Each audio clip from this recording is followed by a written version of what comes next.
Egg week. We're coming into week 3 and we are going to finish up all of these lovely activities. Yes, no worries. Thank you for clarifying.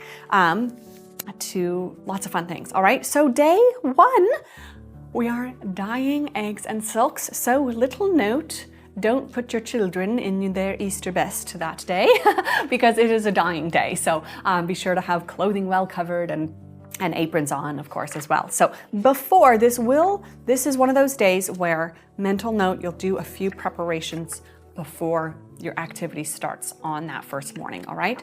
And I have a picture. I'll get to the green dye in a bit, all right? So let's start with our story. Okay, so the story this week is the egg hunt. And I adore the story because when we were crafting these stories, you know, Nathaniel actually always had a little bit of trouble with egg hunts because he's like, why do we do this? You know, even as Christians, we're celebrating Easter and, you know, there's the Easter egg hunts at church. And it's like, what does this have to do with anything, right? You know, and he's like, why are we doing egg hunts? This doesn't make sense. So with this story, he wanted to write a story that could help explain to children why we might be doing egg hunts. Because if you're celebrating spring, if you're celebrating Easter, no matter what you believe or are celebrating, why are we hunting for colored eggs, right? So this story, I think, is a brilliant, it really ties everything in and creates this lovely explanation for, in the world of Wondergarten, why are we hunting for colored eggs filled with candy? All right, so we open up, the opening of this story is a really sweet and slightly hilarious picture of different stages of parenthood because Thumbkin and Hamilton have been helping Mother Rabbit care for lots of little bunnies, lots of new little baby bunnies. So they are at Puddle Blooms sipping their tea because they're exhausted. They've been up all night helping baby bunnies and they're just like, it's that kind of like postpartum of like, I don't even know what day it is. I'm just surviving. And so if we're here, you know, if you're watching this, probably have children. And so if you know what that feels like. So this is a really sweet just nod to realities of parenthood. But then we also see this on the other end. Petty Pom, all the little baby robins have left the nest. And so he's kind of feeling sad. He's kind of this little empty nester, right? And so they're trying to think about ways that we could cheer him up. And so they were thinking back around, you know, he originally thought that basket was a gift basket. So maybe we do make him a gift basket, right? So what should we put inside? How about eggs? Eggs in a basket? How about chocolate eggs? They still had some leftover chocolate from Puddle Bloom's birthday. And so they crafted big chocolate eggs for Petty Pom to fill his gift basket to surprise him, to cheer him up as he is missing those baby birds. And then the pixies come in and Tourmaline comes in and she accidentally turns the egg pink. And they said, oh, that's actually kind of cute. And so let's add a little decoration. So we have our first song here, decorate the eggs. And so then the fairies are decorating the eggs. So now we have chocolate eggs that are being decorated by fairies, right? And so, okay, we're getting there. And they're beautiful. What beautiful eggs, says Pearl. And it's going to be a gift for Petty Pom. Then they decide we need to keep them safe from maybe little pixies, right? And then the next morning, the eggs are gone. And all of the baby bunnies have hidden the eggs. And we have this hilarious song, oh, by my burly beard, all the eggs have disappeared. So Rudabug is, you know, saying, let's go out and find the missing eggs. So then we have an egg hunt. So then the gnomes and fairies are going out through Wondergarten and looking for colorful chocolate eggs to gather around for Petty Pom. And they all have a fun time. And it's a really, really sweet scene. Tourmaline! Yes. Oh, so sweet.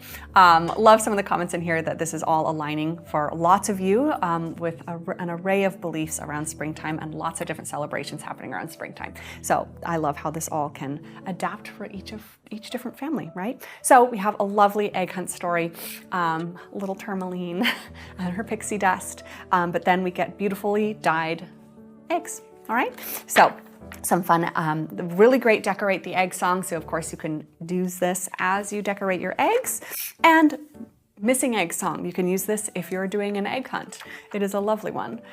Oh, I'm postpartum, so that hit me. Give me all those eggs, it's so sweet.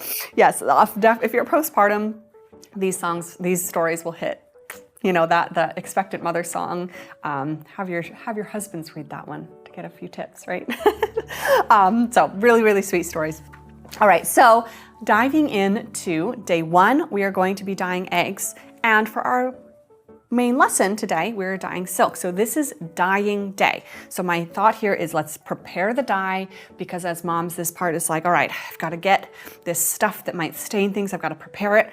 I just want to do it once, right? Let's prepare the dye, and we can dye multiple things in this dye, right?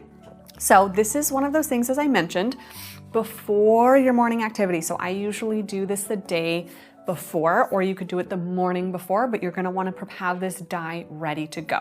So make a note in your planning that there's gonna be a little bit of pre-preparation.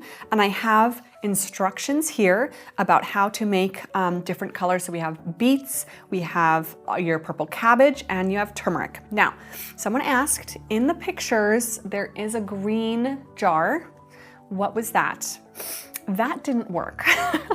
So green is a tricky color, and I could not get green to work. So I think I tried, I don't remember what I tried, but I tried something and it just didn't work. So beets, always gonna work. Purple cabbage, always gonna work. Turmeric, always gonna work. Those 3 are just, you're gonna get rich color, it's gonna be beautiful.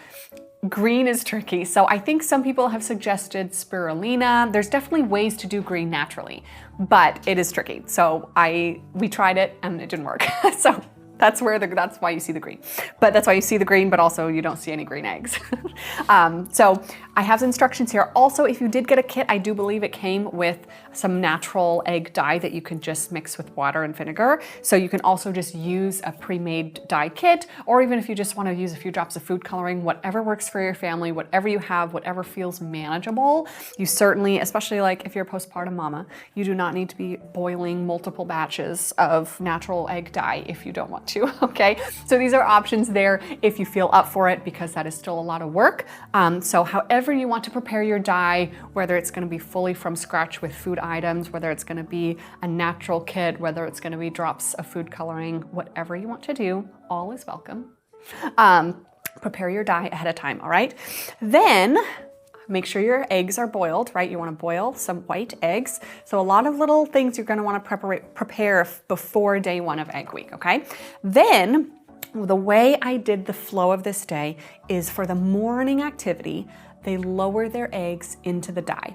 Now, the longer they stay in, the more vibrant they'll get, right? So in our little school, we had them put them in for the morning, and then we went on to do our circle time. And then by the time we came back to the table for main lesson, we got them out and they were a beautiful pastel. Now, a note about food safety.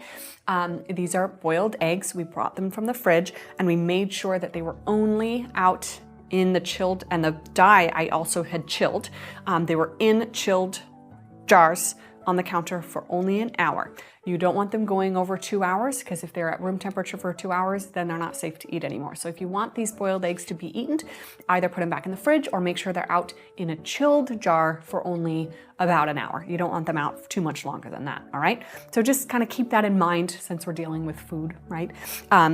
Or, you know, if the dye, if that's still warm, it's gonna dye probably a little quicker, but you wouldn't want to just keep them in warm dye too long, because then you're gonna get to that kind of unsafe temperature, all right? So just keep those things in mind as we're dyeing eggs, right? So we dropped them in and then we went on to circle time, and then by the time we came back to the table, we started our main lesson with getting the eggs out, and then we started dyeing silks. So for our egg dyeing activity, it was really just placing eggs in. Then the main lesson is retrieving eggs and putting silks in. Does that kind of make sense? So then for our main lesson, we come back and we're dyeing play silks.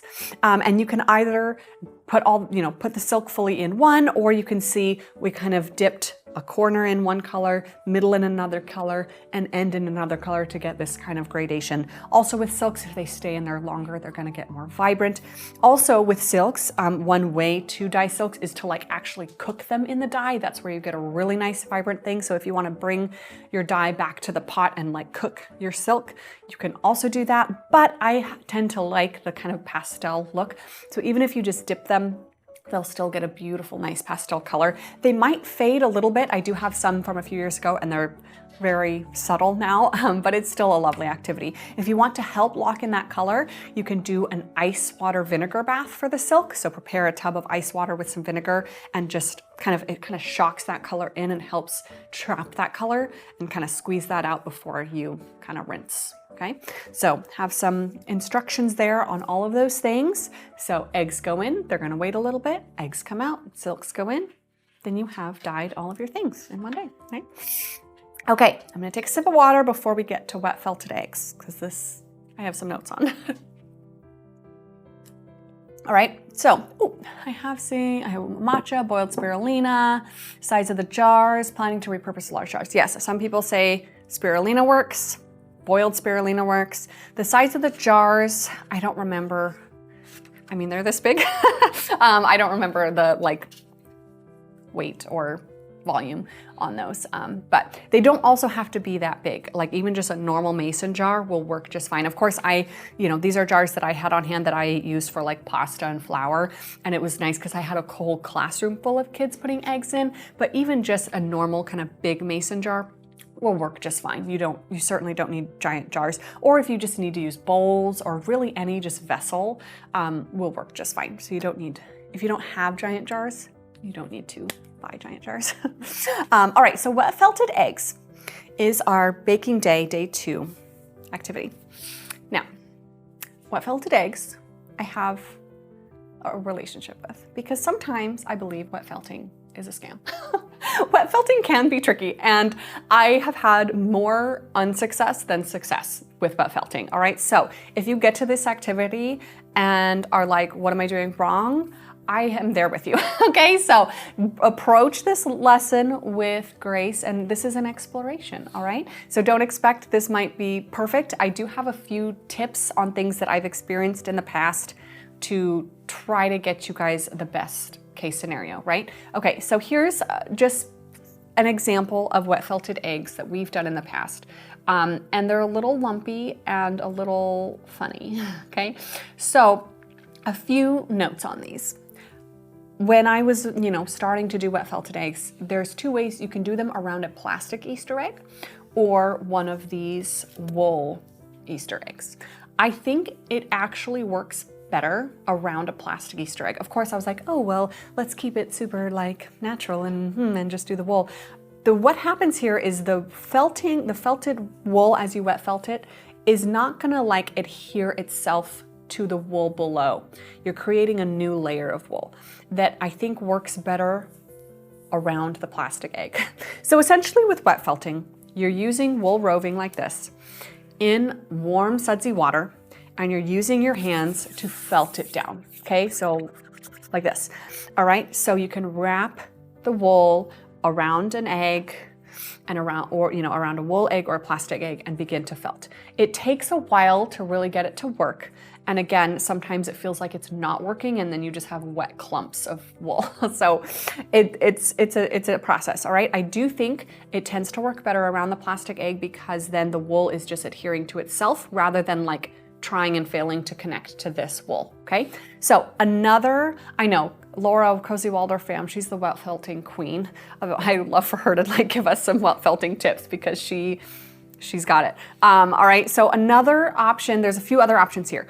What these are really great for is needle felting. So what you can do here is you can kind of get your kids started and get some colors just going, and then if you have needle felting needles, you can go in and needle felt these in, and then you'll have a nice egg, all right? Another way you can do this is, again, get your wool around these things and do some basic wet felting to kind of just get some colors in. And then what I ended up doing the first year that worked much better with the wool bases is you put some pantyhose, some stockings around this and tie it, and you throw it in a hot wash. You throw it in your washing machine, and it just does it for you. And then it really, because the pantyhose and the stockings are just keeping it on there, it really does it for you. So if you want to just kind of let the kids experience the wool and the warm and then put it in a stocking, tie it off, put it in a hot and heavy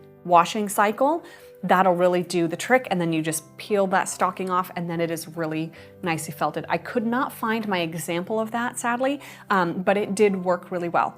So your choice on approach. If you want to do the wool core, if you want to do the plastic core, if you want to do the wet felt and needle felt, if you want to do wet felt and washing machine, all of that. Or if you find other suggestions from people who are more well-versed in wet felting than me.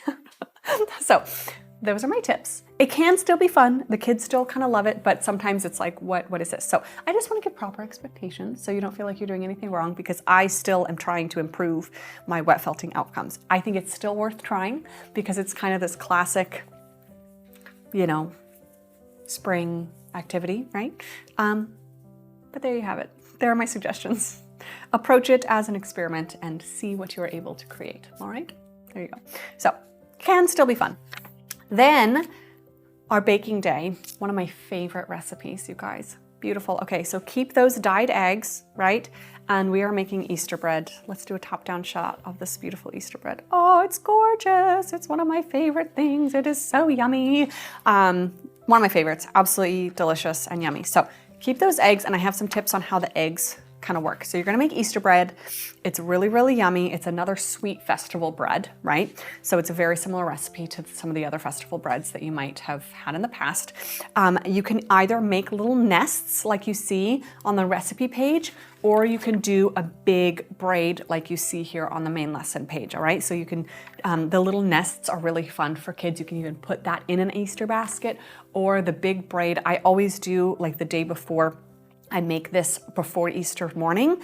And what I love is that it has the eggs and the sweetbread. So it's like a full Easter breakfast. It's my favorite Easter breakfast because you get the sweet, yummy bread, and then you actually have hard-boiled eggs that you can eat too. So you get some protein before you leave for the day. So Easter bread is a perfect Easter morning recipe. So you can choose to do little nests. You can choose to do the big loaf.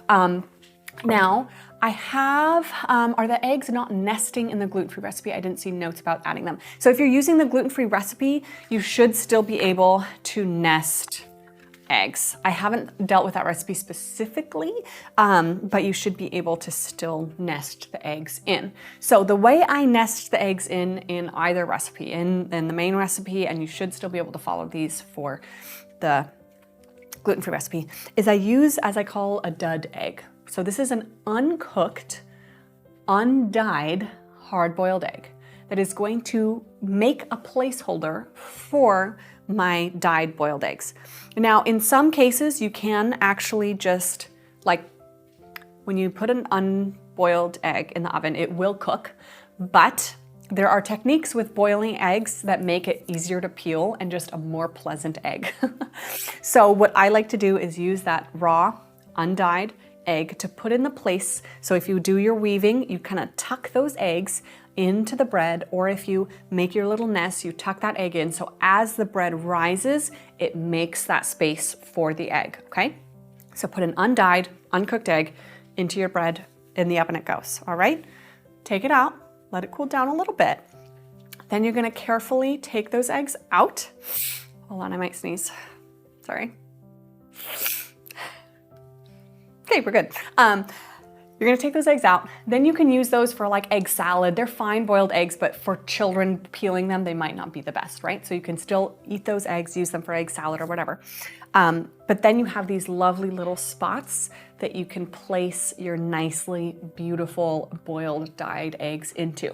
Okay, so I take the dud eggs out, then I glaze it with that beautiful yummy glaze, which turns it into almost like a donut bread. So glaze, I put my eggs in, and then I sprinkle it with beautiful pastel sprinkles, and it's super yummy. Super, super yummy. Again, kind of donut-y bread, it's super yummy. And then you have eggs, so you get protein in there too. So one of my faves, perfect for Easter morning. Also just fun, again, if you do the little nests, you can send those out. All right, I'm sorry I'm rambling today, it's already noon, but I'm gonna keep going to finish week 4 because there's a lot of things for April, all right? Then our day 3 activities, we're gonna start with decorating wooden eggs. Wait till you peel the eggs. When you go to eat the bread, you would want to peel the boiled eggs. So you don't peel the eggs before you eat it because you want to see the pretty dye. But when you go to eat the bread, yes, you peel the shell off the egg so you can eat the hard-boiled egg inside. Yeah. Another thing I have done when serving to kids is I put like a chocolate egg into their bread because they were really confused about the whole boiled egg. So whatever your kids want. All right, so day 3, we're decorating wooden eggs. So these little wooden eggs, they can just decorate with crayons, or they can also paint with watercolors, whatever you'd like. But you just, give them some crayons and then they can just decorate little wooden eggs. Really simple, but really lovely. Yeah.